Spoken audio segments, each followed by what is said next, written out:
ಪರಿಚಯವನ್ನು ಮಾಡುತ್ತೇನೆ. ಶ್ರೀಯುತ KS ಕಲ್ಮಠ್ ಸರ್ ಇವರು ಸಂಗಮ ಆಯೋಜನಾ ಸಮಿತಿ ಹೊಸದುರ್ಗ ಅಧ್ಯಕ್ಷರು ಮತ್ತು S ನಿಜಲಿಂಗಪ್ಪ ಶಿಕ್ಷಣ ಸಂಸ್ಥೆಯ ಕಾರ್ಯದರ್ಶಿಗಳು. ಇವರಿಗೆ ತುಂಬು ಹೃದಯದ ಸ್ವಾಗತವನ್ನು ಕೋರುತ್ತಿದ್ದೇನೆ. ನಿರ್ದಿಗ್ಗಂತ ಮಾಧ್ಯಮ ಮಿತ್ರರು ಹಾಗೂ ಸಮಸ್ತ ಹಿಂದೂ ಬಾಂಧವರಿಗೆ ಈ ಕಾರ್ಯಕ್ರಮಕ್ಕೆ ಸ್ವಾಗತವನ್ನು ಕೋರುತ್ತಿದ್ದೇನೆ. ಎಲ್ಲರಿಗೂ ನಮಸ್ಕಾರಗಳು.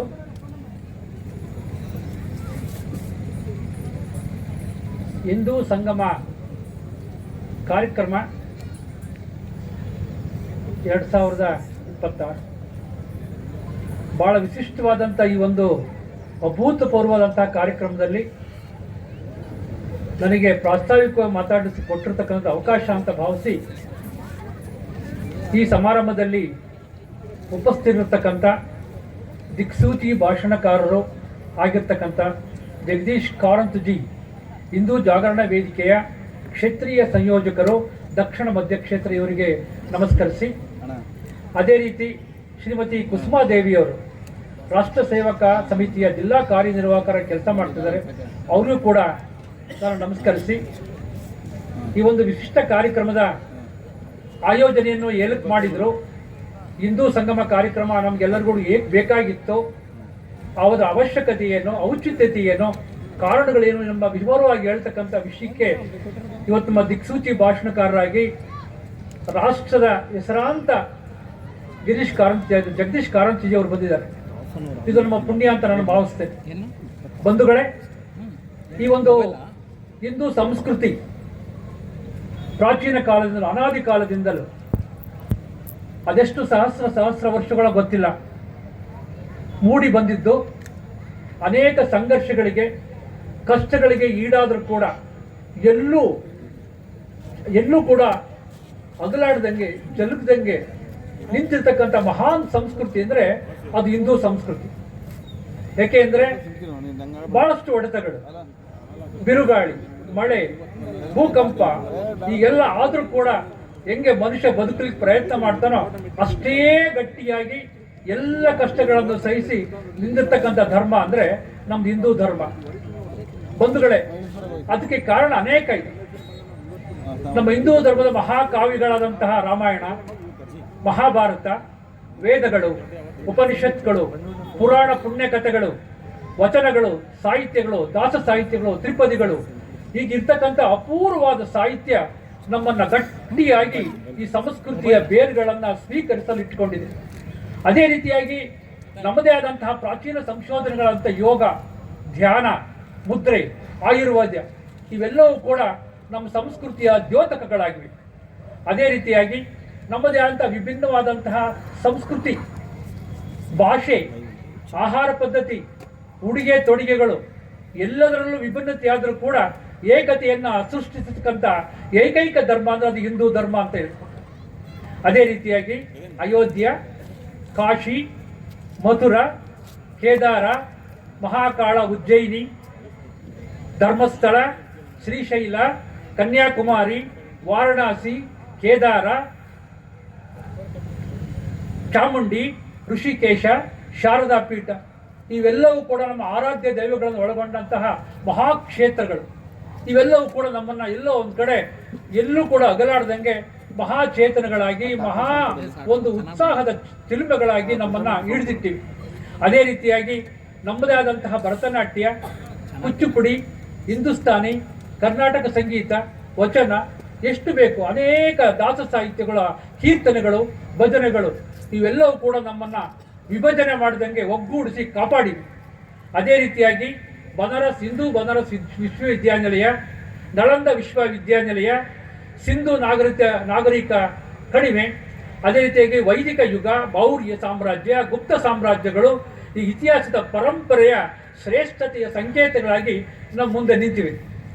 ಈ ಥರ ಹಿಂದೂಗಳ ಒಂದು ಗಟ್ಟಿತನವನ್ನು ಕಾಪಾಡಲಿಕ್ಕೆ ಸಾಹಿತ್ಯ, ಸಂಸ್ಕೃತಿ, ದೈವಿಕ ಶಕ್ತಿ ಇವೆಲ್ಲವೂ ಕೂಡ ಒಟ್ಟಾಗಿ ಕೆಲಸ ಮಾಡಿ ನಮ್ಮನ್ನೆಲ್ಲೂ ಕೂಡ ವಿಭಜನೆ ಮಾಡದಂಗೆ ಅನೇಕ ಶಕ್ತಿಗಳ ವಿರುದ್ಧ ಹೋರಾಟಕ್ಕಂಥ ಶಕ್ತಿಯನ್ನು ನಮ್ಮ ಹಿಂದೂಗಳು ಕೊಟ್ಟಿದೆ. ಆದರೆ ನಮ್ಮ ಹಿಂದೂಗಳು ಏನು ಕರ್ತವ್ಯವನ್ನು ನಿರ್ವಹಿಸಬೇಕು ಅನ್ನೋದು ಕೂಡ ನಾವು ತುಂಬ ಎಚ್ಚರಿಕೆಯಿಂದ ಇತ್ತೀಚಿನ ದಿನಗಳಲ್ಲಿ ಒಂದು ಸ್ವಲ್ಪ ಜಾಗತೀಕರಣ ನಂತರ ದಿನಗಳಲ್ಲಿ ಆದಂಥ ಬದಲಾವಣೆಗಳು ನಾವೆಲ್ಲರೂ ಕೂಡ ವಿಚಾರ ಮಾಡಬೇಕಾಗಿದೆ, ಏನೆಲ್ಲ ಬದಲಾವಣೆಗಳನ್ನು ನಾವು ಮಾಡ್ಕೋಬೇಕಾಗಿದೆ ಅಂತೇಳಿ. ನಾನು ಒಬ್ಬ ಹಿಂದೂ ಅಂತ ಹೇಳ್ಕೊಂಡ್ರೆ ಸಾಲದು, ಆದರೆ ಅದರ ಆಚರಣೆಯನ್ನು ಮಾಡಬೇಕು ಹಿಂದೂವಾಗಿ. ಅದು ಬಹಳ ಮುಖ್ಯವಾಗಿ ತೀರ್ಥದಲ್ಲಿ ಅದರ ಅವಶ್ಯಕತೆ ಇದೆ. ಅದೇ ರೀತಿಯಾಗಿ ಹಿಂದುತ್ವ ಪ್ರದರ್ಶನವಾಗಬಾರದು, ಅದು ಪ್ರತಿಯೊಬ್ಬ ಹಿಂದುವಿನ ರಥವಾಗಬೇಕು. ಅದು ಪ್ರದರ್ಶನವಾಗದೆ ರಥವಾಗಬೇಕು ಅಂತ ಹೇಳಿ ನಾನು ಕೇಳ್ಕೊಳ್ತೀನಿ. ಅದೇ ರೀತಿಯಾಗಿ ಪ್ರತಿಯೊಬ್ಬ ವ್ಯಕ್ತಿಯು ಸಮಾಜನ್ವಯ ಸಂಸ್ಕೃತಿಯನ್ನು ರಕ್ಷಿಸುವ ಮತ್ತು ದೇಶದ ಹಿತವನ್ನು ಕಾಪಾಡುವ ಕಾವಲುಗಾರನಾಗಬೇಕು. ಇದು ನಮ್ಮ ಸಂಸ್ಕೃತಿ, ನಮ್ಮ ಭಾರತೀಯ ಪರಂಪರೆಯನ್ನು ಕಾಪಾಡ್ತಕ್ಕಂಥ ಕಾವಲುಗಾರಗಳು ನಾವಾಗಬೇಕು. ಅದೇ ರೀತಿಯಾಗಿ ಮಹಿಳೆಯರನ್ನು ಅತ್ಯಂತ ಗೌರವದಿಂದ ಪೂಜ್ಯಭಾವದಿಂದ ಕಾಣ್ತಕ್ಕಂಥ ವ್ಯಕ್ತಿತ್ವವನ್ನು ನಾವೆಲ್ಲರೂ ಕೂಡ ಬೆಳೆಸ್ಕೋಬೇಕಾಗಿದೆ. ಅಂತ ಒಂದು ರೂಢಿಯನ್ನು ಕೂಡ ನಾವು ಇತ್ತೀಚೆಗೆ ಮಾಡ್ಕೋಬೇಕಾಗಿದೆ.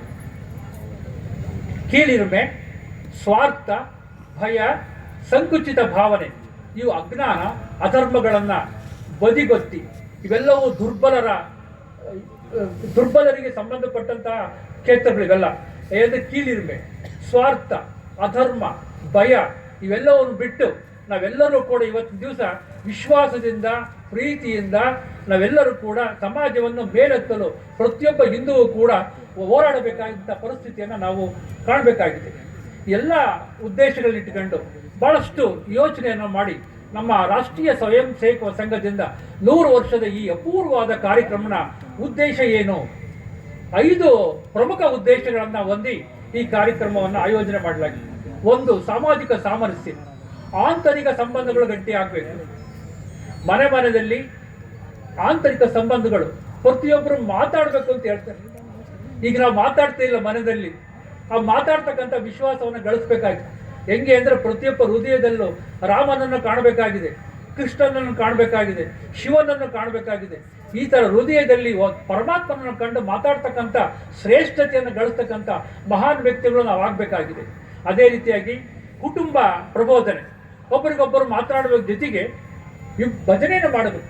ಪ್ರತಿ ದಿವಸಲೂ ಕೂಡ ಮನದಲ್ಲಿ ಒಟ್ಟಾಗಿ ಕೂತು ಊಟ ಮಾಡ್ತಕ್ಕಂಥದ್ದು, ಒಟ್ಟಾಗಿ ಕೂತು ಮಾತಾಡ್ತಕ್ಕಂಥದ್ದು, ಒಟ್ಟಾಗಿ ಕೂತು ರಾಷ್ಟ್ರೀಯತೆ ಬಗ್ಗೆ ಚಿಂತನೆ ಮಾಡ್ತಕ್ಕಂಥದ್ದು, ಒಟ್ಟಾಗಿ ಕೂತು ನಮಗಾಗಿರ್ತಕ್ಕಂಥ ಅನ್ಯಾಯದ ಬಗ್ಗೆ, ಅಧರ್ಮದ ಬಗ್ಗೆ ಚಿಂತನೆ ಮಾಡ್ತಕ್ಕಂಥದ್ದು, ಎಲ್ಲ ದೇಶದ ಆಗು ಹೋಗುಗಳನ್ನು ಅರ್ಥ ಮಾಡ್ಕೊಳ್ತಕ್ಕಂಥದ್ದು ಈ ಕೆಲಸ ಆಗ್ಬೇಕಾಗಿದೆ.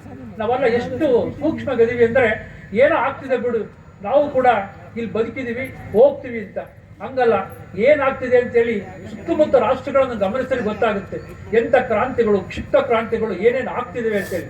ಅಂತ ಒಂದು ಸಂದರ್ಭದಲ್ಲಿ ನಾವೆಲ್ಲರೂ ಕೂಡ ಆ ಒಂದು ಪ್ರಜ್ಞೆಯನ್ನು ಮೂಡಿಸ್ಕೋಬೇಕಾದ ಹಿಂದುತ್ವದ ಪ್ರಜ್ಞೆಯನ್ನ ನಮ್ಮ ಬದುಕಿಗೋಸ್ಕರ ನಾವು ಇಲ್ಲಿ ಬದುಕೋಸ್ಕರವಾಗಿ ಹಿಂದುತ್ವದ ಪ್ರಜ್ಞೆಯನ್ನು ಮೂಡಿಸ್ಕೊಂಡು ನಾವು ಇಲ್ಲಿ ಬದುಕಬೇಕಾಗಿದೆ. ಅದಕ್ಕೋಸ್ಕರ ಕುಟುಂಬ ಪ್ರಬೋಧನೆ ವಿಶ್ವಾಸವನ್ನ ನಾವೆಲ್ಲರೂ ಮೂಡಿಸ್ಕೋಬೇಕಾಗಿದೆ. ಪಂಚಭೂತಗಳ ರಕ್ಷಣೆ ಆಗಬೇಕಾಗಿದೆ. ವಾಯು, ಗಾಳಿ, ನೀರು, ಆಕಾಶ, ಭೂಮಿ, ಅಂದರೆ ಪ್ರಕೃತಿಯನ್ನು ನಾವು ರಕ್ಷಣೆ ಮಾಡಬೇಕಾಗಿದೆ. ನಾವು ಪ್ರಕೃತಿಯ ಮೇಲೆ ದಾಳಿ ಮಾಡೋದ್ರಿಂದ, ಪ್ರಕೃತಿ ವಿಕೋಪದಿಂದ ಎಷ್ಟೋ ರಾಷ್ಟ್ರಗಳು ಇವತ್ತು ಮುಳುಗೋಗ್ತದೆ. ಅಂತ ಪರಿಸ್ಥಿತಿಯಲ್ಲಿ ನಾವೆಲ್ಲರೂ ಕೂಡ ಪ್ರಕೃತಿಯನ್ನು ಅತ್ಯಂತ ಕಾಳಜಿಯಿಂದ ಕಾಪಾಡತಕ್ಕಂಥ ಕೆಲಸವನ್ನ ನಿಜವಾಗ್ಲೂ ಕೂಡ ಶಿಸ್ತುಬದ್ಧವಾಗಿ ಮಾಡಬೇಕಾಗಿದೆ. ಅದೇ ರೀತಿಯಾಗಿ ಸ್ವದೇಶಿ ಚಳವಳಿ, ಇದೊಂದು ಬೃಹತ್ ಚಳವಳಿಯಾಗಿ ಮಾರ್ಪಡಬೇಕಾಗಿದೆ. ಇತ್ತೀಚಿನ ದಿನಗಳಲ್ಲಿ ನಾವೆಲ್ಲರೂ ಕೂಡ ನಾವು ಹೊರದೇಶದ, ವಿದೇಶದ ಕೆಲವು ಸಂಸ್ಕೃತಿ ಮತ್ತು ವಸ್ತುಗಳಿಗೆ ಮಾರು ಹೋಗಿ ನಾವು ನಮ್ಮತನವನ್ನು ಕಳ್ಕೊಂತಿದ್ದೀವಿ. ನಿಜವಾಗ್ಲೂ ಕೂಡ ನಾವು ಸ್ವದೇಶಿ ವಸ್ತುಗಳನ್ನು ಬರೀ ಮೇಡ್ ಇನ್ ಇಂಡಿಯಾ ಅಂತ ನೋಡಿ ಖರೀದಿ ಮಾಡಬೇಕಾಗಿದೆ. ಇದು ಎಲ್ಲರೂ ನಾವು ಒಬ್ಬರಿಗೊಬ್ಬರಿಗೆ ಮಾತಾಡಬೇಕಾಗಿದೆ. ಇದನ್ನೇ ಮಾತಾಡೋದು ಅಂತ ಹೇಳೋದು, ಮೇಡ್ ಇನ್ ಇಂಡಿಯಾ ಅಂತ ಇದೆ, ಅದನ್ನಂಗಾರ ಖರೀದಿ ಮಾಡೋ ಅಂತೇಳಿ. ಅಷ್ಟು ಮಟ್ಟಿಗೆ ನಾವು ಚಳುವಳಿ ಮೂಲಕ ಇದೊಂದು ಮೇಡ್ ಇನ್ ಇಂಡಿಯಾ ಒಂದು ಚಳುವಳಿಯನ್ನ ರಾಷ್ಟ್ರೀಯ ಚಳುವಳಿಯನ್ನಾಗಿ ರೂಪ ಮಾಡಿ ನಾವೆಲ್ಲರೂ ಕೂಡ ನಮ್ಮ ದೇಶದ ಸ್ವದೇಶಿ ವಸ್ತುಗಳನ್ನ ಖರೀದಿ ಮಾಡ್ತಕ್ಕಂಥ ಕೆಲಸವನ್ನ ನಾವು ಮಾಡಬೇಕಾಗಿದೆ. ಅದೇ ರೀತಿಯಾಗಿ ನಾಗರಿಕ ಶಿಷ್ಟಾಚಾರ ಬಹಳಷ್ಟು ಪ್ರಮುಖವಾದಂಥ ವಿಷಯ. ಸಂವಿಧಾನ, ವಿಶಿಷ್ಟವಾದಂಥ ಸಂವಿಧಾನ, ಪ್ರಪಂಚದಲ್ಲಿ ಅತ್ಯಂತ ಶ್ರೇಷ್ಠವಾದ ಸಂವಿಧಾನವನ್ನು ಹೊಂದಿರತಕ್ಕಂಥವ್ರು ನಾವು. ಆ ಸಂವಿಧಾನ ಶಿಷ್ಟಾಚಾರಗಳು, ಆ ಸಂವಿಧಾನದ ಕಾನೂನುಗಳು ಅವೆಲ್ಲವನ್ನು ಕೂಡ ಅತ್ಯಂತ ಜಾಗರೂಕತೆಯಿಂದ, ಶಿಸ್ತಿನಿಂದ ಕಾನೂನನ್ನು ಎಲ್ಲರೂ ಕೂಡ ಪರಿಪಾಲನೆ ಮಾಡಬೇಕಾಗಿದೆ. ಆ ಸಂವಿಧಾನ ಇರೋದ್ರಿಂದ ನಾವೆಲ್ಲ ಇಲ್ಲಿ ಕೂತಿದ್ದೀವಿ. ಆ ಸಂವಿಧಾನ ಯಾವತ್ತೂ ಉಳಿಬೇಕು. ಅಂತ ಸಂವಿಧಾನವನ್ನ ಕಾಪಾಡ್ತಕ್ಕಂಥ ಕೆಲಸವನ್ನು ಕೂಡ ಪ್ರತಿಯೊಬ್ಬ ಹಿಂದುವಿನ ಕೆಲಸ ಆಗಿದೆ. ಹಾಗಾಗಿ ನಾವೆಲ್ಲರೂ ಕೂಡ ಈ ಸಂಸ್ಕೃತಿಯನ್ನ, ಈ ಭಾರತೀಯತೆಯನ್ನ, ಈ ಭಾರತೀಯ ಎಲ್ಲ ಆಯಾಮಗಳನ್ನ ರಕ್ಷಣೆ ಮಾಡ್ತಕ್ಕಂಥದ್ದು, ಅರ್ಥ ಮಾಡ್ಕೊಳ್ತಕ್ಕಂಥದ್ದು, ನಾನೊಬ್ಬ ಹಿಂದೂ, ನನ್ನ ಕರ್ತವ್ಯ ಏನು ಅನ್ನೋದನ್ನ ಪ್ರಜ್ಞೆಯ ಮೂಲಕ ಅರ್ಥ ಮಾಡ್ಕೊಂಡು ವಿಚಾರ ಮಾಡ್ತಕ್ಕಂಥ ಶಕ್ತಿಯನ್ನ ಪ್ರತಿಯೊಬ್ಬರು ಮೂಡಿಸ್ತಕ್ಕಂಥ ಕಾರ್ಯಕ್ರಮ ಆಗಬೇಕು ಅನ್ನೋ ದೃಷ್ಟಿಯಿಂದ ಈ ಹಿಂದೂ ಸಂಗಮ ಕಾರ್ಯಕ್ರಮನ ಆಯೋಜನೆ ಮಾಡಿದ್ದೀವಿ. ಹಾಗಾಗಿ ಪ್ರತಿಯೊಬ್ಬರು ಹಿಂದೂಗಳು ಕೂಡ ನಿಜವಾಗ್ಲೂ ಕೂಡ ಕನಿಷ್ಠ ಮನ್ಕೋಬೇಕಾದ್ರೂ 5 ನಿಮಿಷ ಯೋಚನೆ ಮಾಡಿ, ಪ್ರಪಂಚ ಹೆಂಗಿದೆ, ನಾವೇನ್ ಮಾಡ್ತಿದೀವಿ, ನಾವೇನ್ ಆಗ್ಬೇಕು ಅಂತೇಳಿ ಎಲ್ಲ ಸ್ವಾರ್ಥದ ಚಿಂತನೆಗಳು ಬಿಟ್ಟು ಜಾತಿಯ ವಿಷಬೀಜದಿಂದ ಹೊರಗಡೆ ಬಂದು ನಿಜವಾಗ್ಲೂ ಕೂಡ ಆ ಜಾತಿಯಲ್ಲಿ ತೆಗೆದು ಬಿಸಾಕ್ಬಿಡಿ, ಅದನ್ನ ನಿಜವಾಗ್ಲೂ ಬೇಡ, ಎಲ್ಲರಿಗೂ ಸೇರುವಂತ ನದಿ, ನೀರು, ಭೂಮಿ ಎಲ್ಲರಿಗೂ ಸಮಪಾಲು ಸಮಬಾಳು ಅನ್ನೋ ರೀತಿಯಲ್ಲಿ ನಾವೆಲ್ಲರೂ ಹಂಚ್ಕೊಂಡು ಊಟ ಮಾಡಬೇಕಾಗಿದೆ. ಅಂತ ಒಂದು ಶಕ್ತಿಯನ್ನ ನಾವೆಲ್ಲರೂ ಗಳಿಸಿ ಒಂದು ವಿಶಿಷ್ಟವಾದಂತಹ ಈ ಭಾರತ ದೇಶವನ್ನ, ಈ ರಾಷ್ಟ್ರದ ಏನ್ ವಿಶ್ವಗುರು ಅಂತ ನಮ್ಮನ್ನು ಕರೀತಾರೆ ಅಂತ ಒಂದು ಹೆಗ್ಗುರುತನ್ನ ಈ ರಾಷ್ಟ್ರದಲ್ಲಿ ಮೂಡಿಸ್ಬೇಕು ಅನ್ನೋ ಭಾವನೆಯನ್ನ ನಿಮ್ಮಿಂದ ಎಕ್ಸ್ಪರ್ಟ್ ಹೇಳ್ತಾ ನಿಜವಾಗ್ಲೂ ಕೂಡ ನನಗೆ ಮಾತಾಡ್ಲಿಕ್ಕೆ ಅವಕಾಶ ಕೊಟ್ಟಂತ ಈ ಸಮಯಕ್ಕೆ ಹೊಂದಿಸಿ ನಾನು 2 ಮಾತು ಮುಗಿಸ್ತೀನಿ. ಜೈ ಹಿಂದ್, ಜೈ ಕರ್ನಾಟಕ. ಈ ಕಾರ್ಯಕ್ರಮದಲ್ಲಿ ಹಿಂದೂ ಸಂಸ್ಕೃತಿಯಲ್ಲಿ ಮಾತೆಯಂದಿರ ಪಾತ್ರ ಉದ್ದೇಶಿಸಿ ಶ್ರೀಮತಿ ಕುಸುಮಾ ದೇಸಾಯಿ ಅವರು ಮಾತಾಜಿಯವರವರು ಮಾತನಾಡಲು ಕೇಳಿಕೊಳ್ಳುತ್ತೇನೆ. ಇವತ್ತು ಇಲ್ಲಿ ಈ ಕಾರ್ಯಕ್ರಮದಲ್ಲಿ ನಿಮ್ಮನ್ನೆಲ್ಲ ನೋಡ್ತಾ ಇದ್ರೆ ನನಗೆ ಹಿಂದೂ ಸಾಗರದ ಬಿಂದುಗಳೆಲ್ಲ ಒಂದಾಗಿ ಬಂದಿರುವ ಹಾಗೆ ಕಾಣಿಸ್ತಾ ಇದೆ. ಈ ಸಮುದ್ರದಲ್ಲಿ ಸಹಜವಾಗಿ ನಾವು ಪುರುಷರು ಇದ್ದೀವಿ, ಮಹಿಳೆಯರು ಇದ್ದೀವಿ. ಇದು ನಿಜವಾಗಿ ಆಗಬೇಕಂತ ಕೆಲಸವೇ. ಯಾಕಂದ್ರೆ ಒಂದು ದೇಶ, ಒಂದು ಸಮಾಜ, ಒಂದು ಕುಟುಂಬ ಸದೃಢವಾಗಿ ಹೆಜ್ಜೆ ಇಡ್ತಾ ಮುನ್ನಡಿಬೇಕಾದ್ರೆ ಪುರುಷರು ಮಹಿಳೆಯರು ಸರಿಸಮವಾಗಿ ಹೆಜ್ಜೆ ಹಾಕಿದ್ರೆ ಮಾತ್ರ ಆ ಕಾರ್ಯ ಸಾಧ್ಯ ಆಗುತ್ತೆ. ನಾವು ನೋಡ್ತೀವಿ, ಆಕಾಶದಲ್ಲಿ ಎತ್ತರಕ್ಕೆ ಗರುಡ ಪಕ್ಷಿ ಹಾರ್ತಾ ಹೋಗುತ್ತೆ. ವಿಶಾಲವಾದ ಆಕಾಶ, ಅದಕ್ಕೆ ದಣಿವೇ ಆಗಲ್ಲ, ಕೆಳಗೂ ಕುತ್ಕೊಳ್ಳಲ್ಲ, ಹಾಗೆ ಹಾರ್ತಾ ಹೋಗುತ್ತೆ. ಅದಕ್ಕೆ ಕಾರಣ ಅದರ 2 ಬಲಿಷ್ಠ ರೆಕ್ಕೆಗಳು. ಇದನ್ನ ನಾವು ಮನಸ್ಸಿನಲ್ಲಿ ಇಟ್ಕೊಂಡು ನಾವು ಹಿಂದೂಗಳಾಗಿ ಪುರುಷರು ಮಹಿಳೆಯರು ಒಗ್ಗಟ್ಟಾಗಿ ಹೆಜ್ಜೆ ಹಾಕಿದಾಗ ನಮ್ಮ ಗುರಿಯನ್ನು ಮುಟ್ಟಲು ಖಂಡಿತ ಸಾಧ್ಯವಿದೆ ಅಂತ ಹೇಳಲಿಕ್ಕೆ ಬಯಸ್ತೀನಿ. ಮತ್ತೆ ಈ ಹಿಂದೂ ಸಮಾಜೋತ್ಸವದ ಭಾಗವಾಗಿ ಇವತ್ತು ಭಾಗವಹಿಸಿರೋದು ನನಗಂತೂ ತುಂಬಾ ಸಂತೋಷ ಕೊಟ್ಟಿದೆ. ನನಗೆ ನಿಮ್ಗಿಂತ ಹೆಚ್ಚು ಗೊತ್ತಿದೆ ಅಂತ ನಾನು ಇಲ್ಲಿ ನಿಂತ್ಕೊಂಡು ಮಾತಾಡ್ತಾ ಇಲ್ಲ. ಆದರೆ ಈ ಮಹಿಳಾ ವೇದಿಕೆಯ ಮೇಲೆ ಒಬ್ಬ ಮಹಿಳೆಯಾಗಿ ಮಹಿಳೆಯರಿಗೆ ಒಂದಷ್ಟು ಮಾತುಗಳನ್ನ ಹೇಳಿದ್ರೆ ಚೆನ್ನಾಗಿರುತ್ತೆ ಅಂತ ಭಾವನೆಯಿಂದ ನನ್ನನ್ನು ಈ ಕಾರ್ಯಕ್ರಮದಲ್ಲಿ ಜೋಡಿಸಿದ್ದಾರೆ. ಹಾಗಾಗಿ ದಯವಿಟ್ಟು ನನ್ನ ಮಾತುಗಳನ್ನ ಕೆಲವೊಂದಾದ್ರೂ ಪಾಲಿಸಿದ್ರೆ ಒಳ್ಳೆಯದು ಅಂತ ನನ್ನ ಭಾವನೆ. ನಾನು ಮಾತೆಯರಿಗೆ ಹೆಚ್ಚಾಗಿ ಹೇಳ್ತಾ ಇರೋದ್ರಿಂದ ನಮ್ಮ ಮಾತೃಶಕ್ತಿ, ನಾವು ಮಾತೃಶಕ್ತಿ ಅಂತ ಕರಿತೀವಿ, ಅದನ್ನು ದೈವಿ ಶಕ್ತಿ ಅಂತಾನೂ ಕರಿತೀವಿ. ಅದು ನಮ್ಮ ಹೆಚ್ಚುಗಾರಿಕೆ ಅಲ್ಲ. ಯಾಕಂದರೆ ನಮಗೆ ಒಂದು ಸೃಷ್ಟಿಸುವ ಗುಣ ಇದೆ, ಒಂದು ಹೊಸ ಜೀವವನ್ನು ಸೃಷ್ಟಿಸುವ ಒಂದು ಸಾಮರ್ಥ್ಯ, ಧಾರಣ ಮಾಡುವಂಥ ಸಾಮರ್ಥ್ಯ ಇದೆ. ಹಾಗಾಗಿ ಒಬ್ಬ ತಾಯಿ ಮಾತೃ ಹೃದಯಿ ತನ್ನ ಮಗುವನ್ನು ಎಷ್ಟು ಕಾಳಜಿಯಿಂದ ನೋಡ್ಕೊಳ್ತಾಳೋ ತನ್ನ ಕುಟುಂಬವನ್ನು ಅದೇ ಕಾಳಜಿಯಿಂದ, ಪ್ರೀತಿಯಿಂದ, ಮಮತೆಯಿಂದ ನೋಡ್ಕೊಳ್ಳಿಕ್ಕೆ ಅವಳಿಗೆ ಸಾಧ್ಯ ಇದೆ. ಒಂದು ಕುಟುಂಬ ಅಂದ ತಕ್ಷಣ ಈಗಿನ ಕಾಲದಲ್ಲಿ ಗಂಡ ಹೆಂಡತಿ, ಅವ್ರಿಗೆ 1-2 ಮಕ್ಕಳು. ಆದರೆ ನಮ್ಮ ಪರಿಕಲ್ಪನೆಯಲ್ಲಿ ಕುಟುಂಬ ಅಂದರೆ ಅಜ್ಜಿ ತಾತ ಇರಬೇಕು, ಮಗ ಸೊಸೆ, ಮಕ್ಕಳು ಮೊಮ್ಮಕ್ಕಳು ಎಲ್ಲರೂ ನಲಿಯುವಂತಹ ಒಂದು ಆಲಯಕ್ಕೆ ನಾವು ಕುಟುಂಬ, ಮನೆ ಅಂತ ಕರೀಬಹುದು. ನಾನೀಗ ರಾಷ್ಟ್ರ ಸೇವಿಕಾ ಸಮಿತಿಯ ಜಿಲ್ಲಾ ಕಾರ್ಯವಾಹಿಕ. ನಮ್ಮ ಸಂಘಟನೆಯ ಸಂಸ್ಥಾಪಕಿ ವಂದನೀಯ ಲಕ್ಷ್ಮೀಬಾಯಿ ಕೇಳ್ಕರ್ ಅವರು ಒಂದು ಮಾತನ್ನ ಯಾವಾಗಲೂ ಹೇಳ್ತಾ ಇದ್ರು. ಏನಂದ್ರೆ, ಮಾತೃತ್ವ ಇದು ಸ್ತ್ರೀಯ ಸಹಜ ಭಾವ, ಅವಳಿಗೆ ಹೊಸದಾಗಿ ಹೇಳ್ಕೊಡೋದೇನು ಬೇಕಿಲ್ಲ. ಹೇಗೆ ನೀರು ಮತ್ತು ಧ್ವನಿಯ ತರಂಗಗಳು ಬರಬರುತ್ತಾ ವಿಶಾಲವಾಗ್ತಾ ಹೋಗ್ತಾವೋ, ಹಾಗೆ ಕೊನೆಯಲ್ಲಿ ಅನಂತ ಲೀನದಲ್ಲಿ ವಿಲೀನವಾಗ್ತಾವೋ, ಹಾಗೆಯೇ ಒಬ್ಬ ತಾಯಿಯ ವಾತ್ಸಲ್ಯ ತನ್ನ ಕುಟುಂಬ, ಸಮಾಜ, ದೇಶ, ಕೊನೆಗೆ ವಿಶ್ವವನ್ನೇ ಆವರಿಸುವಷ್ಟು ವಿಶಾಲವಾಗಿ ಮುದಗೊಳಿಸುತ್ತದೆ. ಮತ್ತೆ ಅದು ಆಗ್ಲೂ ಬೇಕು. ನಾವು ಸಂಕುಚಿತ ಮನೋಭಾವದವರು ಖಂಡಿತ ಅಲ್ಲ ತಾಯಿ ಅಂತ ನಮ್ಮ ವಂದನೀಯ ಲಕ್ಷ್ಮೀಬಾಯಿ ಕೇಳ್ಕರ್ ಅವರು ಯಾವಾಗಲೂ ಹೇಳ್ತಾ ಇದ್ರು. ನಾವು ಮನೆ ಅಂದರೆ ಬರೀ ಮನೆ ಅಲ್ಲ, ನಮ್ಮದು ಆದರ್ಶ ಹಿಂದೂ ಮನೆ ಆಗಬೇಕು. ಈಗಿನ ಮಾತಿನಲ್ಲಿ ಹೇಳೋದಾರೆ ನಾವೆಲ್ಲ ಸ್ಟಾರಿಂದ ಅಳಿತೀವಿ, 5 ಸ್ಟಾರ್ ಮನೆ ಆಗಬೇಕು. ಹೇಗೆ ಅಂದರೆ ಈಗ ಕಲ್ಮಠ್ ಸರೇ ಹೇಳಿಬಿಟ್ಟಿದ್ದಾರೆ. ಒಂದು ಬಾಹ್ಯವಾಗಿ ನೋಡಿದಾಗ ನೀರಿನ ಮಿತ ಬಳಕೆ, ನಮಗೆ ಮಾರಿ ಕಣಿವೆ ಹತ್ರ ಇದೆ ಅಂತ ಹೇಳಿ ನಾವು ನೀರನ್ನು ಎಷ್ಟು ಪೋಲು ಮಾಡ್ಲಿಕ್ಕೆ ಸಾಧ್ಯ? ಬರಗಾಲವನ್ನು ನೋಡಿದ್ದೀವಿ, ಒಂದ್ಸರಿ ಮಳೆಗಳು ಬರದೆ 7 ವರ್ಷಗಳು ಅನುಭವಿಸಿದ್ದೀವಿ. ಹಾಗಾಗಿ ಪ್ರತಿಯೊಬ್ಬರು ಪೈಪ್ ಬಳಸದೆ ನೀರನ್ನು ನಾವೆಷ್ಟು ಕುಡಿಯೋ ನೀರು ಬಳಕೆ ನೀರನ್ನು ಮಾಡ್ತೀವೋ ಅಷ್ಟು ಒಳ್ಳೆಯದು. ಹಾಗೆ ವಿದ್ಯುತ್ ಶಕ್ತಿ ಫ್ರೀಯಾಗಿ ಸಿಗುತ್ತೆ ಅಂತ ಖಂಡಿತ ಅದನ್ನು ದುರುಪಯೋಗ ಮಾಡ್ಕೊಳ್ಳೋದು ಬೇಡ. ಪ್ಲಾಸ್ಟಿಕ್ ಮುಕ್ತ ಮನೆ ಆಗಲಿಕ್ಕೆ ಎಲ್ಲರೂ ಖಂಡಿತ ಕೈ ಜೋಡಿಸೋಣ. ಮನೆಗೊಂದು ಕೈ ತೋಟ ಇರಲಿ, ಹಾಗೆ ಪಶು ಪಕ್ಷಿಗಳಿಗೆ ಆಶ್ರಯವೂ ಆಗಿರಲಿ. ಇದು ಬಾಹ್ಯವಾಗಿ ಒಂದು 5 ಸ್ಟಾರ್ ಮನೆ, ಆದರ್ಶ ಮನೆ. ಆದರೆ ಆಂತರಿಕವಾಗಿ 5 ವಿಷಯಗಳಿದೆ. ಸ್ವಭಾಷಾ ಭೂಷಾ ಭಜನ್ ಭೋಜನ್ ಭ್ರಮಣ್, ಅದು ಕೂಡ ಕಲ್ಮಠ್ ಸರ್ ಕವರ್ ಮಾಡಿಬಿಟ್ಟಿದ್ದಾರೆ. ಆದರೂ ಕೂಡ ನಾವು ಮಹಿಳೆಯಾಗಿ ಇವಕ್ಕೆ ಹೆಚ್ಚಿನ ಒತ್ತು ಕೊಟ್ಟು ಇವನ್ನ ಅನುಸರಿಸೋಣ. ಯಾಕಂದರೆ ಈ ಸಮಾಜ ನಮಗೆ ಈಗಿನ ಕಾಲಕ್ಕೆ ಮಾತ್ರ ಪ್ರಸ್ತುತ ಅಲ್ಲ. ನಾಳೆ ನಮ್ಮ ಮಕ್ಕಳು ಮೊಮ್ಮಕ್ಕಳು ಈ ಭೂಮಿಯನ್ನು ಅನುಭವಿಸಬೇಕು ಅಂದರೆ ನಾವು ಇವನ್ನೆಲ್ಲ ಪಾಲಿಸಲೇಬೇಕಾದ ಅಗತ್ಯ ಇದೆ. ನಮಗೆ ಗೊತ್ತು, ನಮ್ಮ ಮಾತೃಭಾಷೆಯನ್ನು ನಾವು ಮನೆಯಲ್ಲಿ ಆಡಲೇಬೇಕಾದ ಪರಿಸ್ಥಿತಿ ಇದೆ. ನಮ್ಮ ಮಾತೃಭಾಷೆ ಮನೆಯಲ್ಲಿ ಆಡೋಣ, ಸಂವಹನವಾಗಿ ನಮ್ಮ ಕನ್ನಡವನ್ನು ಬಳಸೋಣ. ಭೂಷಾ, ನಮ್ಮ ವೇಷಭೂಷಣ ಹೇಗಿರಬೇಕು ಅನ್ನೋದನ್ನು ನಮಗೆ ನಿರ್ಧರಿಸ್ಲಿಕ್ಕೆ ಗೊತ್ತಿದೆ. ಹಬ್ಬ ಹರಿದಿನಗಳಲ್ಲಿ ಎಂಥ ಉಡುಪು ಧರಿಸಬೇಕು, ಮದುವೆ ಮನೆಗೆ ಹೋದರೆ ಎಂಥ ಉಡುಪು, ದೇವಸ್ಥಾನಗಳಿಗೆ ಹೋದರೆ ಎಂಥ ಉಡುಪು, ಎಲ್ಲದಕ್ಕೂ ನಾವು ಒಂದೇ ಒಂದು ಜೀನ್ಸ್ ಪ್ಯಾಂಟ್ ಟೀ ಶರ್ಟ್ ಹಾಕೊಂಡು ಹೋಗ್ಲಿಕ್ಕೆ ಆಗುತ್ತಾ? ನಮ್ಮ ಸಂಸ್ಕೃತಿ ನಮ್ಗೆ ಅದನ್ನ ಕಲಿಸಿದ್ಯಾ? ವಿಚಾರ ಮಾಡೋಣ. ಸಂದರ್ಭಕ್ಕೆ ತಕ್ಕಂತೆ, ಸನ್ನಿವೇಶಕ್ಕೆ ತಕ್ಕಂತೆ ನಮ್ಮ ವೇಷಭೂಷಣಗಳನ್ನ ಬದಲಿಸೋಣ. ಮತ್ತೆ ಸ್ವದೇಶಿ ಆಭೂಷಣಗಳನ್ನೇ ಧರಿಸೋಣ. ಭಜನ್, ಈ ಭಜನೆಯನ್ನ ನಾವು ಮೊದಲೆಲ್ಲ ಮಾಡ್ತಿದ್ವಿ. ನಾವು ಸಣ್ಣವರಿದ್ದಾಗ ಪ್ರತಿ ಮನೆಯಲ್ಲೂ ಕನಿಷ್ಠ ಅರ್ಧ ಗಂಟೆ ಭಜನೆಗಳಿರ್ತಾ ಇತ್ತು. ಇದು ಎಷ್ಟು ಪಾಸಿಟಿವ್ ಎನರ್ಜಿ ಕೊಡ್ತಾ ಇತ್ತು ಅಂದರೆ ಒತ್ತಡದಿಂದ ಮುಕ್ತ ಮಾಡುವ ಸಮಯ ಅದಾಗಿತ್ತು. ಮಕ್ಕಳಿಗೆ ಓದುವ ಒತ್ತಡ, ಪುರುಷರಿಗೆ ಕೆಲಸದ ಒತ್ತಡ, ಮಹಿಳೆಯರಿಗೆ ಮನೆ ಕೆಲಸದ ಒತ್ತಡದಿಂದ ಅರ್ಧ ಗಂಟೆ ದೀಪ ಹಚ್ಚಿ ಶಾಂತವಾಗಿ ಕೂತು ಓದಿದಾಗ, ಭಜನೆ ಮಾಡಿದಾಗ ಆ ಸ್ಟ್ರೆಸ್ ಕಡಿಮೆ ಆಗುವಂಥ ಸಂದರ್ಭ ಇತ್ತು. ಧಾರ್ಮಿಕವಾಗಿಯೂ ತೊಡಗಿಸ್ಕೊಳ್ತಾ ಇದ್ರು ಎಲ್ಲರೂ, ಮನೆಯ ಪ್ರಶಾಂತತೆಯೂ ಹೆಚ್ಚುತ್ತಾ ಇತ್ತು.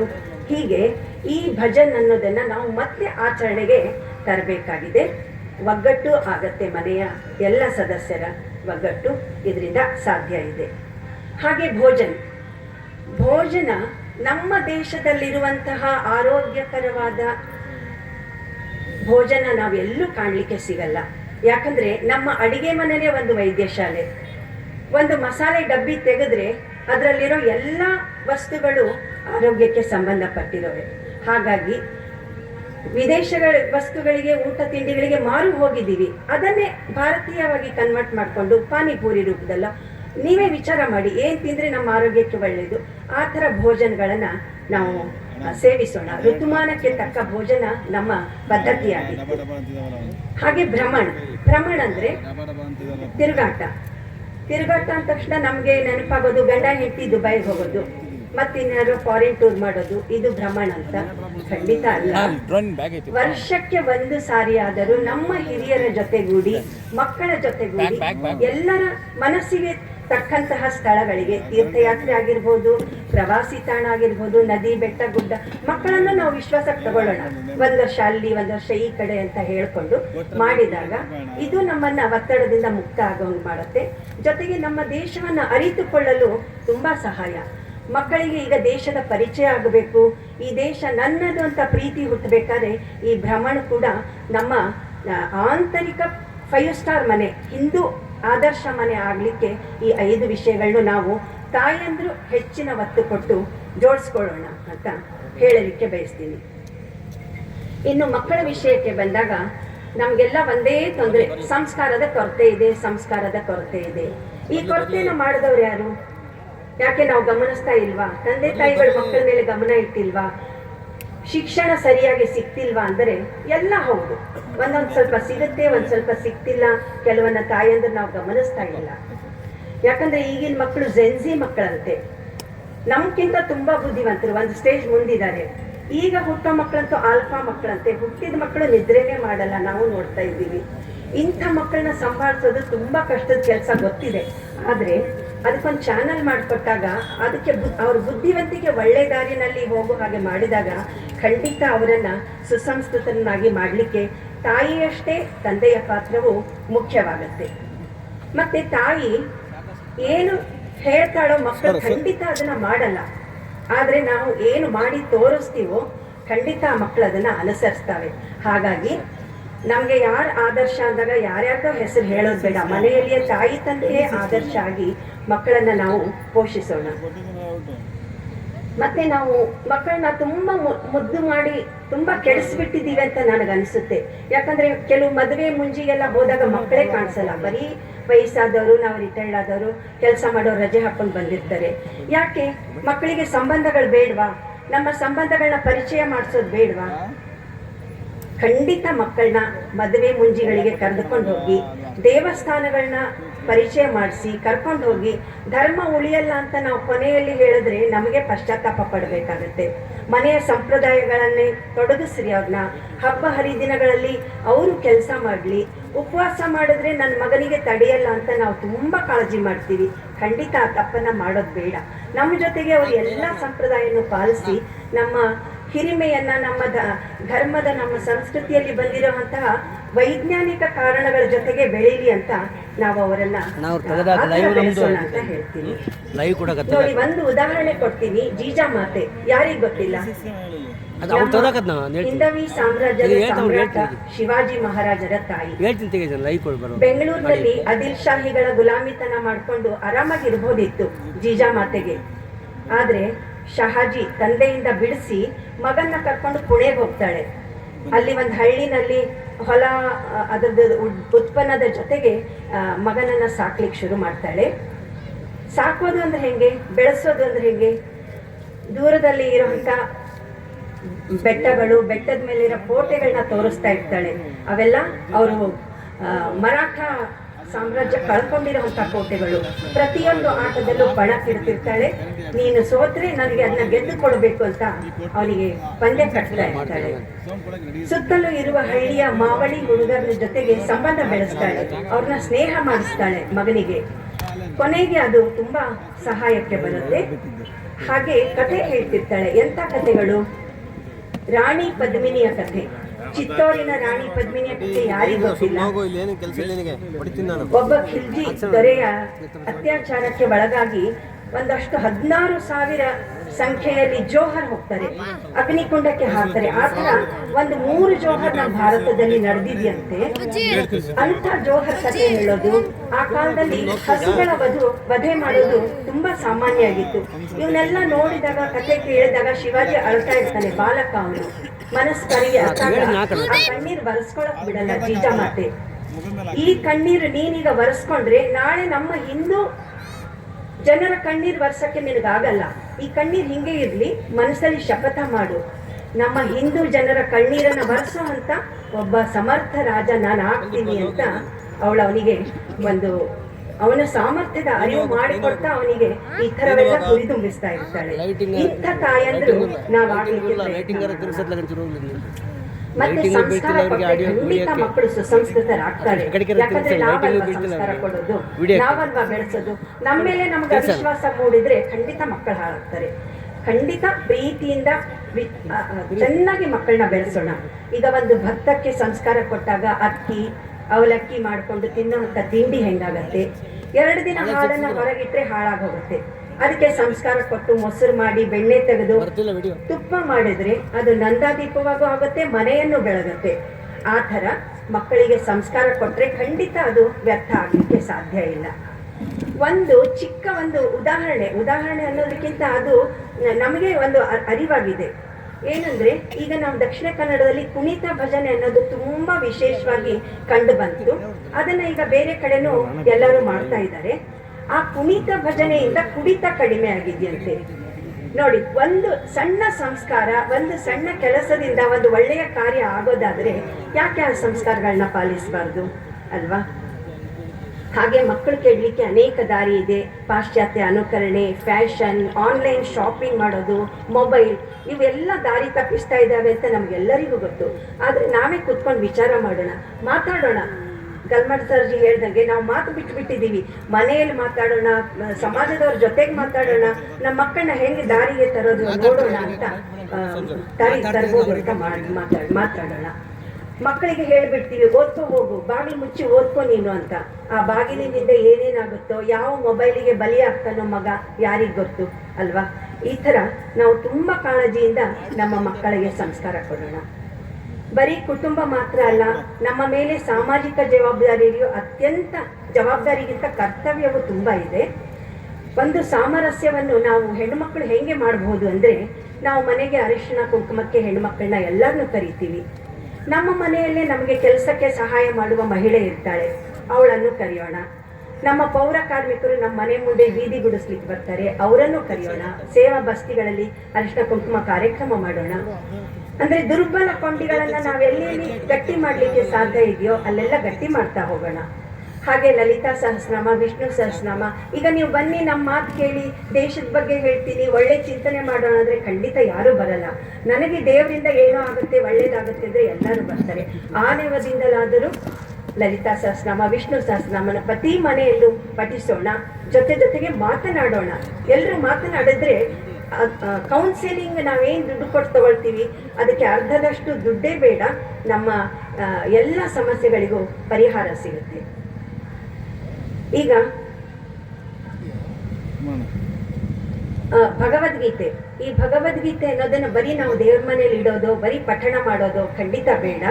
ಇವೆಲ್ಲ ರಾಮಾಯಣ ಮಹಾಭಾರತಗಳು, ಭಗವದ್ಗೀತೆಗಳು ನಮ್ಮ ಸಮಸ್ಯೆಗಳನ್ನು ದೂರ ಮಾಡಲಿಕ್ಕಾಗಲಿ, ನಮ್ಮ ಜೀವನದಲ್ಲಿ ಅಳವಡಿಸಿಕೊಳ್ಳುವಂತಹ ಕ್ರಿಯೆಗಳಾಗಬೇಕಾಗಿದೆ. ಬೇರೆ ದೇಶದವರು ಶಾಲೆಗಳಲ್ಲಿ ಕಲಿಸ್ತಾರಂತೆ, ನಮಗೆ ಯಾಕೆ ಕಲಿಸ್ಲಿಕ್ಕೆ ಸಾಧ್ಯ ಇಲ್ಲ, ನಾವ್ಯಾಕೆ ಜೀವನದಲ್ಲಿ ಮೇಲ್ ಬರ್ಲಿಕ್ಕೆ ಸಾಧ್ಯ ಇಲ್ಲ ಅಂತ ವಿಚಾರ ಮಾಡಬೇಕಾಗುತ್ತೆ.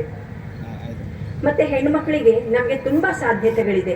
ನಾವು ಫ್ರೀ ಟ್ಯೂಷನ್ಸ್ ಮಾಡ್ಬೋದಾ? ನಾವು ವಿದ್ಯಾವಂತರಾಗಿದ್ದೀವಿ, ಬಡ ಮಕ್ಕಳಿಗೆ ಫ್ರೀ ಟ್ಯೂಷನ್ಸ್ ಮಾಡ್ಬೋದಾ? ನಮಗೆ ಗೊತ್ತಿರುವಂಥ ಹೊಲಿಗೆ ಹೇಳಿಕೆಯನ್ನು ಹೇಳಿಕೊಡ್ಬೋದಾ? ಇವನ್ನೆಲ್ಲ ವಿಚಾರ ಮಾಡೋಣ. ವಿವೇಕಾನಂದರು ಒಂದು ಮಾತು ಹೇಳಿದ್ರು, ಹಿಂದುತ್ವ ಅಂದರೆ ಬರೀ ನಮ್ಮ ಧರ್ಮ ಆಚರಣೆ ಮಾತ್ರ ಅಲ್ಲ, ಸೇವೆ ಮತ್ತು ತ್ಯಾಗ. ತ್ಯಾಗ ಅಂದರೆ ಕಾವಿ ಬಟ್ಟೆ ಹಾಕ್ಕೊಂಡು ಸಮಾಜದಿಂದ ಹೊರಗೆ ದೂರ ಹೋಗೋದು ಅಂತಲ್ಲ, ಕೆಟ್ಟ ವಿಷಯಗಳನ್ನ ತ್ಯಾಗ ಮಾಡಬೇಕು. ಸೇವೆ ಇದ್ರಷ್ಟೇ ನಾವು ಅದನ್ನ ಹಿಂದುತ್ವ ಅಂತ ಕರಿತೀವಿ ಅಂತ ಹೇಳ್ತಾ ಇದ್ರು. ಮತ್ತೆ ಇನ್ನೊಂದು ದೊಡ್ಡ ಪಿಡುಗು ನಮ್ಮನ್ನ ಕಾಡ್ತಾ ಇದೆ ಅಂದ್ರೆ ನಶೆ. ಈ ನಶಾಮುಕ್ತ ಭಾರತ ಅಭಿಯಾನ ಆಗಲೇ ಶುರುವಾಗಿದೆ. ಇದಕ್ಕೆ ನಾವೆಲ್ಲ ಕೈ ಜೋಡಿಸೋಣ. ಈ ನಶೆ ಅನ್ನೋದು ನಮ್ಮ ದೇಹವನ್ನು ಮಾತ್ರ ಅಲ್ಲ, ದೇಶವನ್ನೇ ಅಸ್ಥಿರಗೊಳಿಸುತ್ತೆ. ಇದು ಒಂದು ದೊಡ್ಡ ಹುನ್ನಾರವಾಗಿದೆ. ವಿದೇಶಿಗಳ ಶಕ್ತಿಯ ಕೈವಾಡದಲ್ಲಿ ನಮ್ಮ ಎಲ್ಲ ತರುಣ ಪೀಳಿಗೆ ಇದರಲ್ಲಿ ಸಿಕ್ಕಾಕೊಂಡಿದೆ.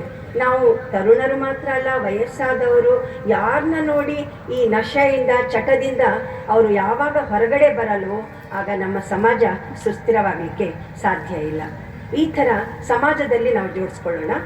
ಆಮೇಲೆ ನಮಗೆ ಸ್ವಲ್ಪ ಕೀಳರಿಮೆ ಇರ್ಬೋದು. ನಾವು ಗೃಹಿಣಿಯರಿಗೆ, ಕೆಲಸ ಮಾಡೋರು ಚೆನ್ನಾಗಿ ಕೆಲಸ ಮಾಡ್ತಾರೆ, ದುಡಿತಾರೆ, ಆದರೆ ಗೃಹಿಣಿಯರಿಗೆ ನಾವು ಮನೆಯಲ್ಲೇ ಇದ್ದೀನಿ, ದುಡಿತಾ ಇಲ್ಲ ಅಂತ ನಮ್ಗೊಂದು ಸ್ವಲ್ಪ ಹಿಂಜರಿಕೆ ಇರುತ್ತೆ, ಕೀಳರಿಮೆ ಇರುತ್ತೆ. ಇದಕ್ಕೋಸ್ಕರ ನಾವೇನು ಮಾಡ್ಬೋದು? ಒಂದು ಚಿಕ್ಕ ಉದಾಹರಣೆ. ಒಬ್ಬ ಮಹಿಳೆ ಮನೆಯಲ್ಲಿ ಹಪ್ಪಳ ಮಾಡೋದನ್ನ ದೊಡ್ಡ ಪ್ರಮಾಣದಲ್ಲಿ ಮಾಡಿ 100 ಜನ, 1000 ಜನ, 1,00,000 ಜನರಿಗೆ ಕೊಟ್ಟು ಒಂದು 50 ವರ್ಷದ ಕೆಳಗೆ ಲಿಜ್ಜತ್ ಪಾಪಡ್ ಅಂತ ದೊಡ್ಡ ಕಂಪನಿಯನ್ನೇ ಶುರು ಮಾಡಿದ್ಲು. ಈ ತರಹ ಲಂಬಾಣಿ ಕಲೆಗಳನ್ನು ಸೇರಿಸ್ಕೊಂಡು, ಲಂಬಾಣಿ ಮಹಿಳೆಯರನ್ನ ಸೇರಿಸ್ಕೊಂಡು ಹೊಸಪೇಟೆ ಕಡೆ ಅನೇಕ ಕರಕುಶಲ ಕಲೆಗಳನ್ನು ಅವರನ್ನು ಎತ್ತಿ ಹಿಡಿಯುವಂತಹ ಕೆಲಸವನ್ನು ನಮ್ಮ ಮಹಿಳೆಯರೇ ಮಾಡಿದ್ದಾರೆ. ಈ ತರಹ ನಮಗೆ ತುಂಬ ಐಡಿಯಾಗಳು ಸಿಗುತ್ತೆ. ಅಂದರೆ ಐಡಿಯಾಗಳಿಗೆ ಸ್ಕೈ ಇಸ್ ದ ಲಿಮಿಟ್ ಅಂತ ಹೇಳ್ತೀವಿ. ಬೇರೆ ಬೇರೆ ತರಹದ ಹೊಲಿಗೆ, ಬ್ಯೂಟಿ ಪಾರ್ಲರ್, ಕಸೂತಿಗಳು, ಈ ಥರವನ್ನೆಲ್ಲ ಮಾಡಿಕೊಂಡು ನಾವು ಮನೆಯಲ್ಲೇ ಕುತ್ಕೊಂಡು ದುಡಿಬಹುದು. ಆದರೆ ಒಂದು ವಿಷಯ, ಬೆಳೆಯೋಣ. ನಮಗೋಸ್ಕರ ಮಾತ್ರ ಬೆಳೆಯೋದು ಬೇಡ. ನೋಡಿ, ಒಂದು ಸೂಚಿಪರ್ಣ ಮರ ಇರುತ್ತಂತೆ, ಅಲ್ಲ ಇದೆ, ಹಿಮಾಲಯದ ತಪ್ಪಲಲ್ಲಿ ಈ ಥರ ಎಲ್ಲ ನೋಡ್ತೀವಿ. ಉದ್ದ ತುಂಬ ಉದ್ದ ಪರ್ವತಕ್ಕೆ ಕಾಂಪಿಟಿಷನ್ ಕೊಡೋ ಹಾಗೆ ಎತ್ತರಕ್ಕೆ ಬೆಳೆದಿರುತ್ತೆ. ಆದರೆ ಅದರಿಂದ ಏನು ಪ್ರಯೋಜನ? ಹಕ್ಕಿಗಳಿದಾವ, ಫಲಪುಷ್ಪಗಳಿದಾವ, ಏನು ಅವುಗಳಿಗೆ ಆಶ್ರಯ ನೆರಳು ಕೊಡುತ್ತಾ? ಏನು ಕೊಡಲ್ಲ. ಅದೇ ನಾವು ಗಿಡ್ಡ ಮರವಾದರೂ ಸರಿ, ರೆಂಬೆ ಕೊಂಬೆಗಳಿಂದ, ಫಲ ಪುಷ್ಪಗಳಿಂದ ತುಂಬಿ ಇನ್ನೊಬ್ಬರಿಗೆ ಆಶ್ರಯ ಕೊಡುವಂತಹ ಮರಗಳಾಗೋಣ. ಮತ್ತೆ ಸಮಯ ಇಲ್ಲ, ನನ್ನಿಂದ ಏನಾಗುತ್ತೆ ಅನ್ನೋರಿಗೆ ತುಂಬಾ ಉತ್ತರ ಕೊಡ್ಬೋದು.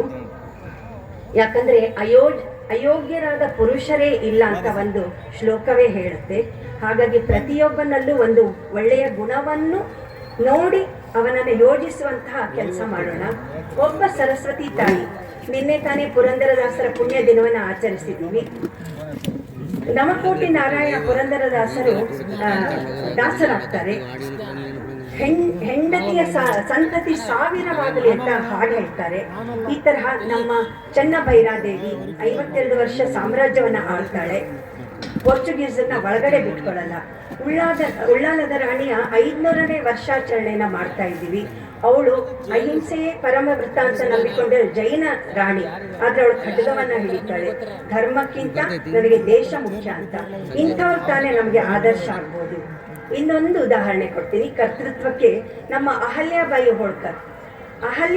ಹೋಳ್ಕರ್ ಇರಲಿಲ್ಲ ಅಂದ್ರೆ ಇವತ್ತು ನಮಗೆ ಕಾಶಿ ಯಾತ್ರೆ ಮಾಡೋದು, 12 ಜ್ಯೋತಿರ್ಲಿಂಗಗಳನ್ನು ದರ್ಶನ ಮಾಡೋದು, ತೀರ್ಥಯಾತ್ರೆಗಾಗಿ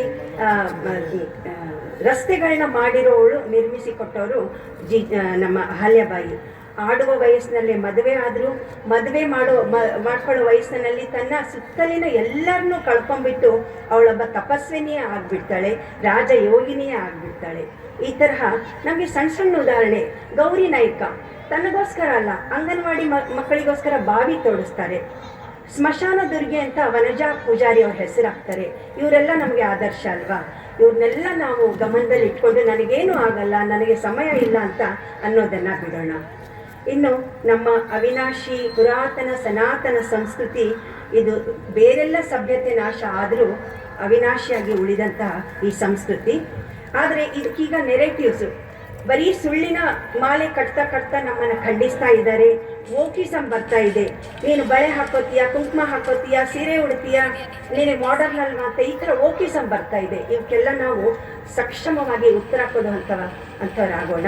ನಮ್ಮನ್ನು ನಾವು ರಕ್ಷಿಸಿಕೊಳ್ಳುವಂಥ ಕೆಲವು ಕಲೆಗಳನ್ನು, ಆರ್ಟ್ಗಳನ್ನು ಕಲಿಯೋಣ. ಮತ್ತೆ ನಮಗೆ ಆದರ್ಶ ದುರ್ಗಾ ಮಾತೆ, ಲಕ್ಷ್ಮೀ, ಸರಸ್ವತಿ, ಪಾರ್ವತಿಯ ಮೂರು ರೂಪಗಳನ್ನು ಇದ್ದವಳು. ಬಲವಾನ್, ಶೀಲವಾನ್, ಚಾರಿತ್ರ್ಯವಾನ್ ಅನ್ನುವಂತೆ ಈ ದುರ್ಗೆಯ ಗುಣಗಳನ್ನು ನಾವು ಅವತರಿಸಬೇಕು. ಹಾಗೆಯೇ ಕೊನೆಯಲ್ಲಿ ಒಂದು ಮಾತು ಹೇಳಕ್ಕೆ ಇಷ್ಟಪಡ್ತೀನಿ. ಈಗ ಸಂಕ್ರಾಂತಿಯ ನಂತರ ಎಲ್ಲ ಕಡೆಯೂ ರಥೋತ್ಸವ ನಡೀತಾ ಇದೆ. ಈ ರಥಗಳನ್ನು ಯಾರು ತಯಾರು ಮಾಡ್ತಾರೆ? ಆ ಊರಿನಲ್ಲಿರುವ ಬಡಗಿಗಳು. ರಥವನ್ನು ಶೃಂಗಾರ ಮಾಡೋದು ಯಾರು? ಆ ಊರಿನ ಯುವಕರು. ರಥದಲ್ಲಿ ಕೂಡಿಸೋದು ನಮ್ಮ ಆರಾಧ್ಯ ದೈವ, ನಮ್ಮೂರಿನ ದೈವ ಕೂಡಿಸ್ತೀವಿ. ಹಾಗೆ ಎಳೆಯೋರು ಕೂಡ ನಾವು ಕಷ್ಟ ಆಗುತ್ತೆ ಅಂತ ಯಾರನ್ನ ಬಾಡಿಗೆಗೆ ತರ್ಲಿಕ್ಕೆ ಸಾಧ್ಯ ಇದೆಯಾ? ತರ್ತೀವ? ಖಂಡಿತ ಇಲ್ಲ. ನಮ್ಮ ರಥವನ್ನ ನಾವೇ ಎಳಿತೀವಿ, ಗುರಿ ಮುಟ್ಟಿಸ್ತೀವಿ. ಅದೇ ಥರ ನಮ್ಮ ತಾಯಿ ಭಾರತಿಯನ್ನು ನಮ್ಮ ರಾಷ್ಟ್ರ ರಥದಲ್ಲಿ ಕೂಡಿಸಿ ನಾವೆಲ್ಲರೂ ಒಂದಾಗಿ ಎಳೆಯೋಣ. ನಮ್ಮ ತೇಜಸ್ವಿ ಹಿಂದೂ ರಾಷ್ಟ್ರದ ಗುರಿಯನ್ನು ತಲುಪೋಣ ಅಂತ ಹೇಳಿ ಇಷ್ಟು ಅವಕಾಶ ಮಾಡಿಕೊಟ್ಟದ್ದಕ್ಕಾಗಿ ನಿಮ್ಮೆಲ್ಲರಿಗೂ ವಂದಿಸುತ್ತಾ ನನ್ನ ಈ 2 ಮಾತುಗಳಿಗೆ ವಿರಾಮವನ್ನು ಹೇಳ್ತೀನಿ. ವಂದೇ ಮಾತರಂ.